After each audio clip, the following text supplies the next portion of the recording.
Hey everyone, it's Ken Underwood. Thanks for joining me this week. Hey, I'm sorry this week's episode is a tiny bit late. I had the opportunity to go to the so amazing Multnomah Men's Retreat out in Trout Creek Bible Camp in Oregon. And man, I got to tell you, this was a absolute blessing from start to finish. We had some adversity, obviously, because that always happens when you have something like this. But all in all, it was fantastic. Can't wait to tell you more about it. So first of all, I want to thank Jim, who put this whole thing together. Jim Small, he's one of our classmates, and he really felt a call from the Lord to put together a gathering of men from the eras that we went to Bible college at Multnomah, as I mentioned in my first video. So he put together this retreat together at Trout Creek Bible Camp where we could all get together. It had been like 30 years since I'd seen a lot of these guys, and a lot of these guys hadn't seen each other for 30 years. And man, what a blessing it was to get together, be encouraged, and to encourage each other. I heard my friend Warren say he got what he was looking for in the first 15 minutes of being there. That's just talking with people and meeting people. But there was so much more encouragement, so much more uplifting, so much more encouragement. It just can't fully express it. So first of all, thanks to Jim for all the hard work that he did to put this thing together. It means a ton to all of us. And I know you ask any other guy that was there, they'll say the same thing. Jim, you rock. Thank you, my dude. Second, I want to thank Joe. Joe's the camp director up there at Trout Creek Bible Camp, and he rolled out the red carpet for us. I mean, we had, I gotta look at my list. Okay, so the first night we get there, we had steak and salmon and baked potatoes. For breakfast next morning, biscuits and gravy, sausage, scrambled eggs. Then lunch, it's like deluxe hamburgers with these like fancy brioche rolls. I mean, they were just awesome. And then,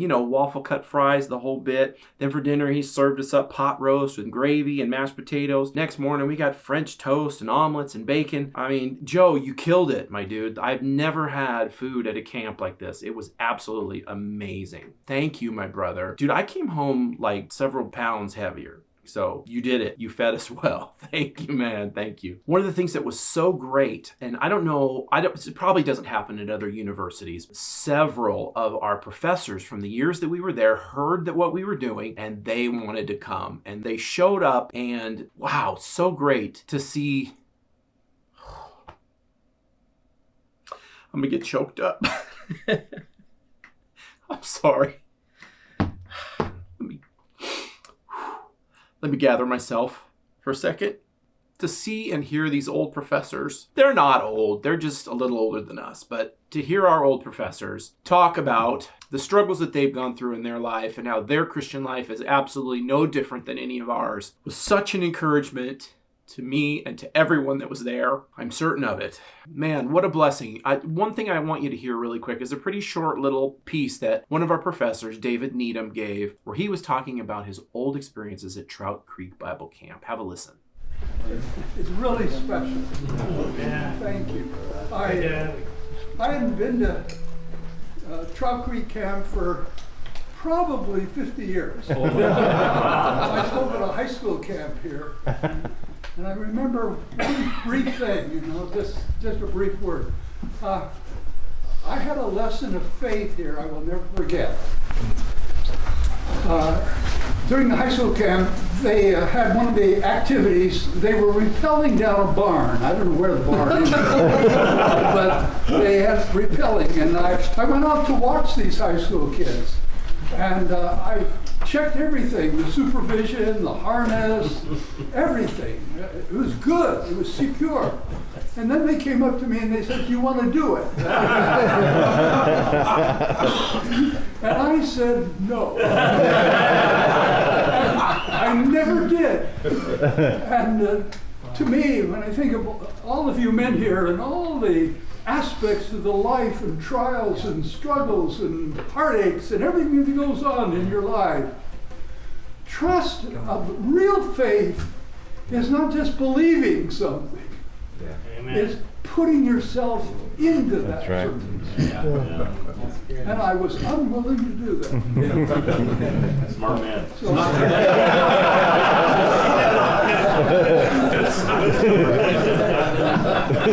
and trusting God is when you put on that harness and you hang there. Yeah. Trusting. Yeah. So anyway, it's good to be back after 50 years. That is really amazing. It's so great to hear from the heart of a teacher that knew us when we were in our 20s and teens, most of us, and to tell us and to encourage us. It's just so great. Professor Needham is really one of the guys that taught me how to worship. I remember being in one of our very early classes, and we were in the Library 101 room, which is pretty big, kind of auditorium-like, and he was down there talking to us, and he just was teaching us about worship, and he invited us to sing with him, and he sang a cappella Keith Green's There Is a Redeemer. Been one of my favorite songs ever since. I can't keep crying on all this stuff. Very emotional weekend. I gotta tell you, very emotional. But he was down there singing Keith Green's There Is a Redeemer, and I've loved the song ever since. And he just showed us how to be honest and open with God and worship in the way that is, as the scripture would say, in spirit and in truth. And so thank you, David Needham, for that. I so appreciate that. First exposure to godly men in pure worship. Just great. There's something special about men's worship. When men get together and worship, it's not that corporate worship with men and women is less or something, but in our culture, men don't emote very much. They're not honest. They're not transparent with the way they feel, what they think. So when you get a bunch of guys together in a room and they're all worshiping God in spirit and in truth, there's just something special. And I'm sure the same kind of thing, you'd get at like a Promise Keepers or something like that, some kind of event. But this is it really reminded me of when we were all together. There would be some times during the week where we would have a men's chapel. It would just be the men and the women would have their own chapel and we would sing together. Doing this again with all these guys is absolutely a blessing.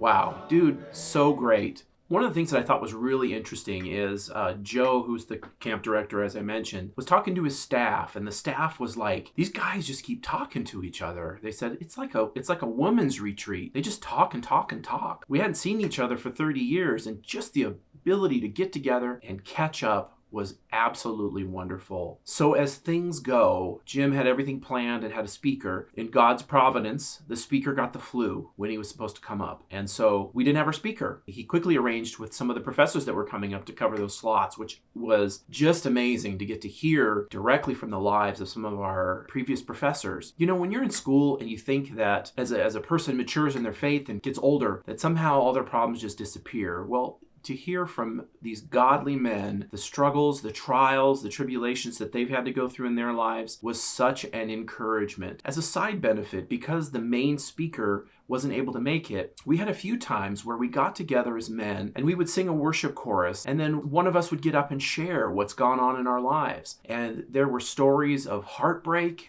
loss of children, loss of jobs, things that happen in your life. For all of us to get together and to rally around those people and love on them was great. One of my other friends was saying that he felt like when he came up there that he would be like the only one who didn't go on into ministry and be successful in a ministry. And the truth is, a lot of us didn't. A lot of us didn't have successful ministries and had a lot of adversity in our lives and didn't go on to whatever we were training for at Multnomah to go into full-time ministry. That just didn't happen. And a lot of guys kind of feel defeated. And there were other guys that were in full-time ministry. As things change and we get older, sometimes positions aren't there anymore and you just don't have a position. And so then you're out there looking for a job, and to listen to these guys struggle with being jobless, feeling like they've lost their identity when they've lost their ministry. Such an encouragement to hear from other guys that it's not uncommon. It's not even unexpected, honestly. I even heard it from, one of our professors talking about his whole story of being at Multnomah, being let go and being jobless and then moving on to something else. How God really walks you through that pain, walks you through that discomfort, and that these trials are common. They're normal. That was really a big thing for me and for a lot of other guys at this retreat. So even though Jim had planned to have a speaker, I think God had other plans. And I think there was definitely something powerful at work in the hearts of these guys, that they could be restored and encouraged and built back up. Don't feel like you've been put on the bench. There was one guy who talks about how God has a toolbox full of all these tools, and some tools are right on the top and God takes them out and uses them all the time. And there's other tools, when you lift out the top tray and then you get in the second layer, there's there's other tools that don't get used as often, and then there might be a third tray down the bottom that tools don't get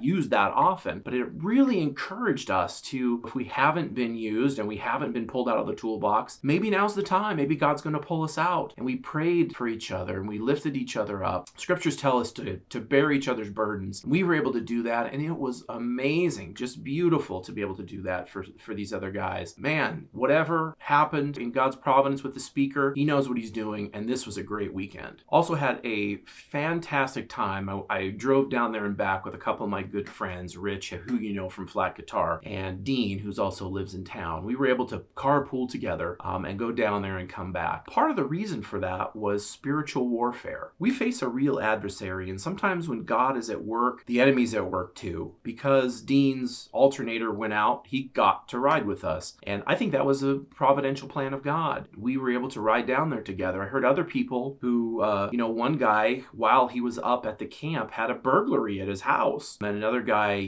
just faced some trials from some other people. Spiritual oppression is a real thing. And I think that God moved mightily in the hearts of all these guys, and I think the devil hated it.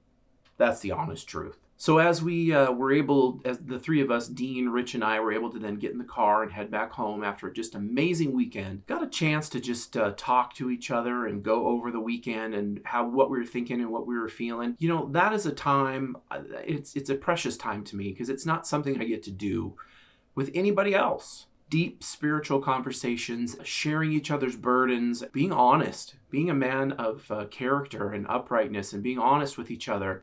That's not something that the world values, but it's something I think is so important in Christian life, that you have a group around you that can hold you accountable and come around you and pray for you and lift you up. And it was just such a blessed time on the way home. So thanks, Dean and Rich, for that. That was truly amazing. Hopefully there'll be another retreat in another couple years. We'll all get together again. I really look forward to that. I really look forward to just checking in and seeing how everyone's doing and seeing what they're doing and learning about their families, learning about everything. It was just such a great weekend. So thank you, Jim, for putting it all together. Thank you, Joe, for rolling out the red carpet at Trout Creek Bible Camp. Dude, you are a supreme camp director. I have to tell you that, dude. Mass props. You're the man. Hope this was a little encouraging to somebody. Again, sorry this was a little late coming out. I had to kind of recover from the trip and get this put together. I hope you get an idea of how impactful this was. It was truly something special. I will see you next week. Have a great one. Thanks for watching. Great is our